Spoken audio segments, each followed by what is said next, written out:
It has become prevalent of many of the cultist thinking of those who consistently profess, many in whom they fail to agree with as possessing negative energy. This manner of thinking is equivalent to the Christian who asserts that someone is an abomination and is worthy of hell and therefore death.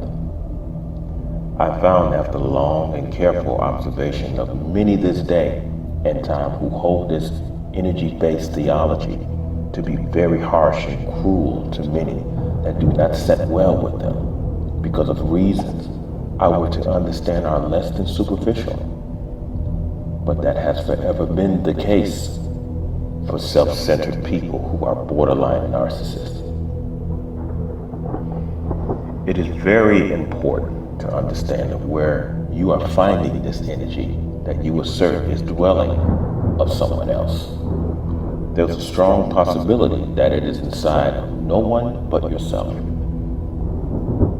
The majority of the times, those who are claimed to carry energy that is deemed as negative are very reserved in their character, while those who accuse them of possessing this presence of negative energy are consumed with a hatred that even a Christian has not demonstrated.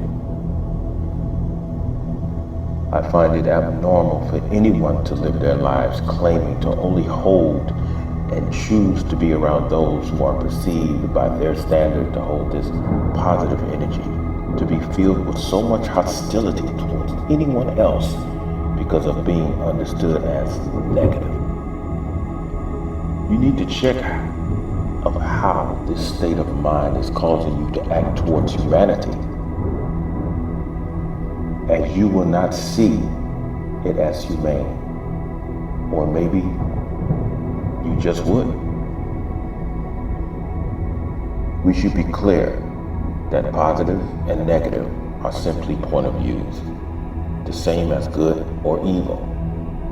Also, if many of you were so inclined to what is so abundant, then when you encounter someone in whom you deem negative, shouldn't you feel responsible based upon compassion and teaching them of how to be more positive instead of sending them to hell as the Christian does?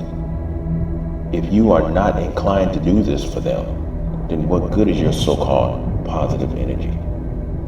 I see no distinction in your hatred for a struggling humanity than that hatred of the Christian.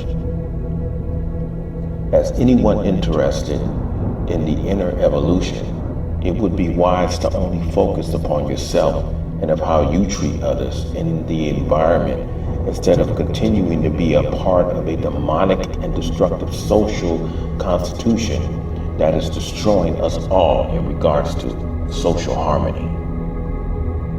There are plenty of you who are agents of this government system and don't even realize it, due to having a religious-based mentality which only causes further divisiveness.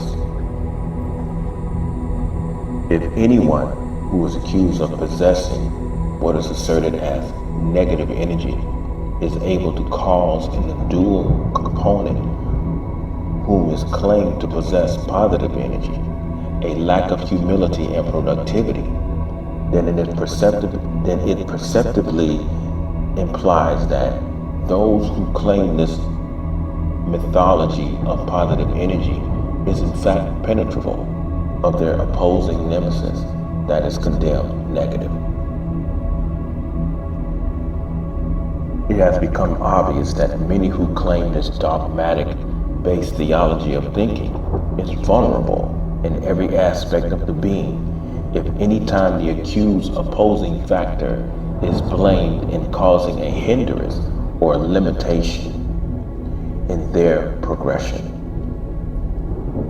Considering what is propagandized as positive, nothing should be enabled to impose a challenge upon the host unless they themselves have not dealt with internal areas of the self which is fragile of the effects of the environment, of those who are perceived in their point of view as negative.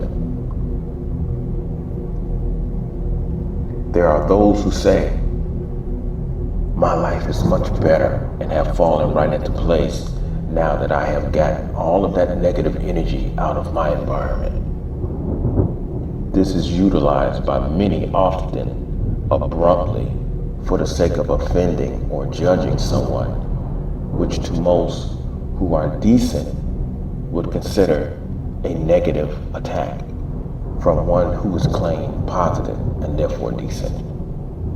However, if you are indeed a positive force and manifestation, should it really matter of who occupy your environment?